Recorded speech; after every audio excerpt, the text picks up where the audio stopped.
Hi, my name is Beau Cisco, candidate for sheriff of Palm Beach County in 2028, and this is Questions for a Candidate. This question comes in, and I'm very glad it's answered. I try to address it in other ways, but I'm glad someone comes out and answers it. How will you combat human trafficking in Palm Beach County? Well, this is a good question because it operates on a lot of different levels. And honestly, it's one that comes with a lot of misconceptions. When people hear the word human trafficking, they often picture children being forced into sexual exploitation, being held in houses against their will, kidnapping schemes. And while that happens, and it's a serious issue, trafficking can take many different forms. It's not always what people think on the surface of what it is. Right now, the sheriff's office does have a human trafficking detective squad, and when patrol deputies or investigative leads come in, these deputies are called out and are used to investigate the cases of potential human trafficking. This is a specialized unit, and it works good, but it's a mostly reactive situation. I think what we need to do is take it to the next step. There's a lot of information on the streets that never gets acted on. So much going on in law enforcement.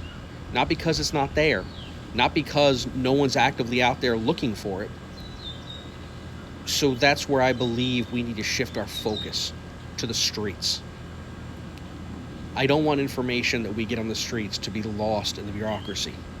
Human trafficking enforcement should not be confined to a desk or a case file or a call out. It should be a proactive, street-level effort.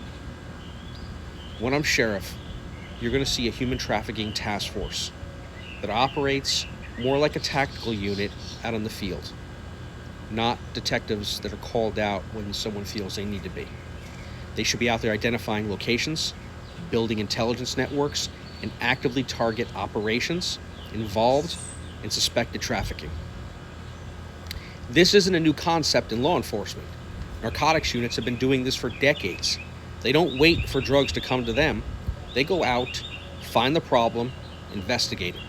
They use undercover operations, confidential informants, and street-level intelligence to build cases, to locate where these operations are happening. We should apply the same level and focus and intensity and methods to the human trafficking elements in this county. That means engaging directly in areas where we know these activities may be happening, and it means talking to individuals involved in prostitution and identifying who is controlling, exploiting, or benefiting from them. That means building cases from the ground up, proactively, not waiting for them to come across a desk. If you look strictly at case numbers, you might think human trafficking isn't a major issue here. And I hope that's true. But I don't believe we can afford to assume that. This is not a crime that we should ever be reactive to. It's one we should be actively seeking out, disrupting, disarming, dismantling these organizations. And under my leadership, Palm Beach County will have a proactive human trafficking task force leading that effort, finding these operations and shutting them down. I feel this is the least we can do in this way. Thank you for your questions, and I hope this answers them a little bit better. We'll do better with human trafficking. We'll be putting people out on the streets and making a difference.